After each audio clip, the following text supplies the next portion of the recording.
بے برکت۔ حدیث پاک میں اس کا کوئی نام نہیں ہے۔ حدیث پاک میں ہے لیلۃ نصف من شعبان، 15 شعبان کی رات کو عائشہ فرماتی ہیں میں اٹھی تو آپ بستر پر نہیں تھے، تو میں ڈھونڈنے نکلی تو آپ جنت البقیع میں پہنچے ہوئے تھے، تو آپ نے دیکھ کر کہا عائشہ میں تو بقیع والوں کے لیے آیا تھا دعا کرنے۔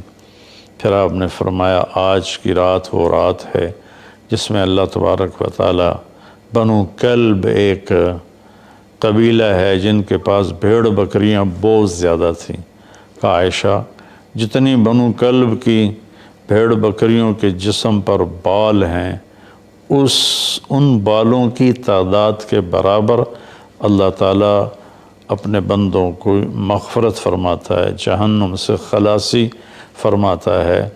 اس پر شب برات اور شب مغفرت علماء نے اس کا نام رکھا، میرے نبی کی زبان سے یہ نام نہیں نکلا۔ تو اس کی یہ فضیلت ہے کہ اس میں اللہ تعالیٰ کی طرف سے بخشش کا نزول ہوتا ہے۔ باقی یہ جو کہتے ہیں کہ اس میں فرشتہ اترتا ہے اور سارے سال کا بجٹ بتاتا ہے اور سارے سال کے واقعات، یہ کسی حدیث میں میری نظر سے نہیں گزرا۔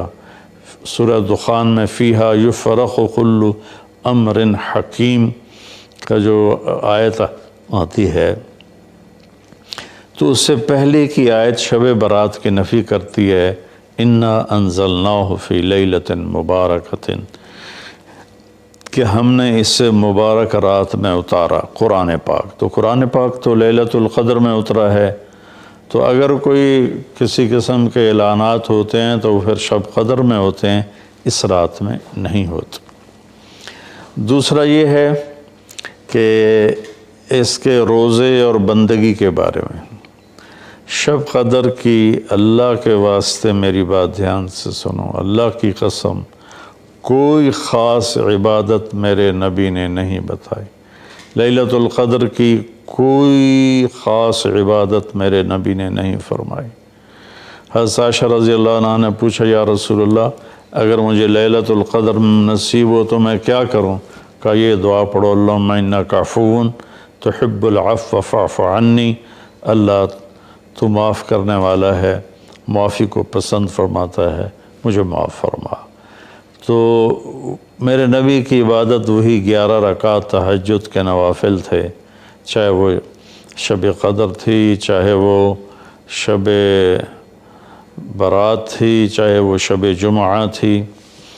تو اب اس کے نام پر لوگوں نے کیا کیا خرافہ، چونکہ ہم قرآن اور حدیث سے نہیں جڑے، کتابیں لکھی ہوئی ہیں، کس نے لکھی، اس کی سند کیا ہے، اس کی تمیز ہی کوئی نہیں ہے، تو وہ پھر بہت ہی زیادہ 4 رکعت پڑھو، پہلی رکعت میں یہ پڑھو، دوسری میں یہ پڑھو، تیسری میں یہ، چوتھی میں یہ سب بدعات ہیں، ان کا کوئی تعلق نہیں میرے نبی کے کسی بھی فرمان سے۔ میرے نبی نے صرف عبادت کا فرمایا ہے، عبادت تو شب قدر میں بھی کوئی خاص عمل نہیں۔ اور دوسری بات یہ کہ اگر آپ نے عبادت کرنی ہے تو مسجد نہیں گھر، مسجد نہیں گھر، مسجد نہیں گھر۔ میرے نبی نفلی بندگی گھر میں ادا فرماتے تھے۔ اب شب برات میں صلاۃ تسبیح کی جماعت ہو رہی ہوتی ہے، یہ کتنی بڑی نادانی کی بات ہے۔ نفلوں کی تو جماعت ہی نہیں ہوتی، تو یہ صلاۃ تسبیح کی جماعت کروا رہے ہوتے ہیں۔ تو میرے بھائی بہنوں اس رات میں کوئی بندگی عبادت مخصوص نہیں۔ ہاں آپ تہجد کے نوافل پڑھیں، ساری رات پڑھیں، آپ قرآن کی تلاوت کریں، ساری رات کریں، آپ اللہ کا ذکر فرمائیں، ساری رات فرمائیں، آپ دعا مانگیں چاہے ساری رات مانگیں۔ یہ مخصوص اعمال یہ ہیں، نماز، تلاوت، ذکر اور دعا، اور آنسوؤں کے ساتھ۔ اپنی کھیتی کو پانی نہ لگے تو سوکھ جاتی ہے، ایسے ہی دل میں بھی ایک کھیتی آباد ہے ایمان کی، اسے آنسوؤں کے چند قطرے ہی سمندر کی طرح سیراب کر دیتے ہیں۔ تو آنسوؤں کے ساتھ نہ ہو تو کم از کم رونے والی کیفیت ہو۔ تو یہ تو اتنا سا شب برات ہے۔ روزے کے بارے میں جو ابن ماجہ کی روایت ہے، قوموا لیلہا وصوموا شہرہا، یہ روایت بہت شدید ضعیف ہے، اور علامہ البانی رحمۃ اللہ علیہ نے اس کو موضوع قرار دیا ہے۔ تو اس میں روزہ اس نیت سے رکھنا کہ میرے نبی کی سنت ہے، یہ غلط ہے، اس طرح یہ بدعت بن جائے گا۔ کوئی ویسے نفلی روزہ اس رات میں رکھنا چاہتا ہے مستحب سمجھ کے، نفل سمجھ کے، وہ میرے خیال میں اس میں کوئی قباحت نہیں ہے، لیکن سنت سمجھ کے اگر وہ رکھنا چاہتا ہے تو یہ بات صحیح نہیں ہے، چونکہ روزے والی روایت بالکل قابل اعتبار، قابل حجت نہیں ہے۔ اس میں تمام محدثین کا اتفاق ہے کہ یہ روایت شدید ضعیف ہے، اور شدید ضعیف سے استدلال نہیں ہوتا، اس کو حجت نہیں بنایا جاتا۔ کمزور اس کا ضعف اتنا شدید نہ ہو اور کئی حدیثیں جمع ہو جائیں تو پھر اس میں ایک طاقت آ جاتی ہے۔ تو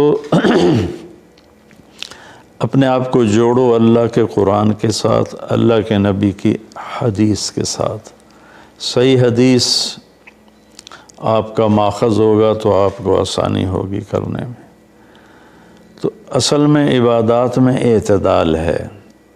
شاید ہی کوئی رات میرے نبی ساری رات جاگے ہوں، شاید، اور شاید ہی کبھی آپ نے مسلسل، اس میں تو میں پورے یقین سے کہہ سکتا ہوں کہ آپ نے زندگی میں ایک دفعہ بھی عشاء کے وضو سے فجر کی نماز نہیں ادا فرمائی۔ بعد میں ایک رہبانیت کا ٹچ آیا کہ بندگی میں بہت زیادہ زیادتی اور اپنے نفس کشی میں راہبوں جیسی تھوڑی تھوڑی جھلک، نبی کی زندگی پڑھو آپ کو پتہ چلے گا زندگی ہے کیا، قرآن پڑھو آپ کو پتہ چلے گا اللہ چاہتا کیا ہے۔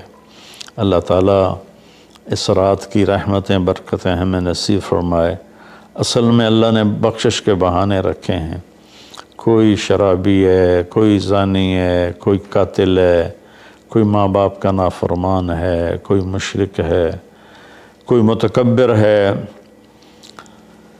کوئی سود خور ہے، کوئی رشوت خور ہے۔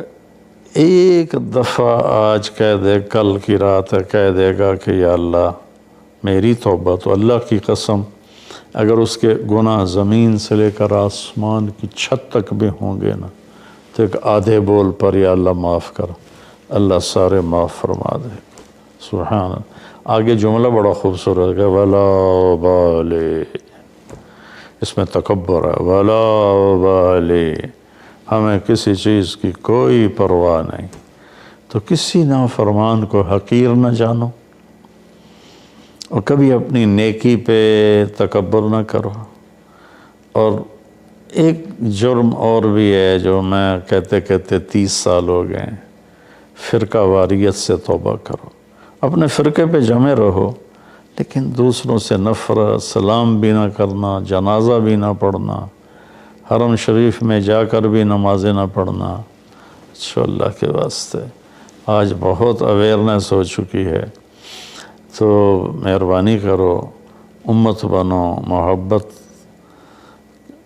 کرو، ایک دوسرے سے ملو جلو، ہم امت بن کے چلیں۔ اختلاف رائے کے فیصلے آخرت میں ہو جائیں گے۔ قُلْ كُلٌّ يَعْمَلُ عَلَى شَاكِلَتِهِ فَرَبُّكُمْ أَعْلَمُ بِمَنْ هُوَ أَهْدَىٰ سَبِيلًا۔ ایسی اس میں جو دیگیں چڑھائی جاتی ہیں، خیرات کی جاتی ہے، یہ بھی بدعت، سنت سمجھ کے کوئی کرے گا تو بدعت ہے، ویسے فی سبیل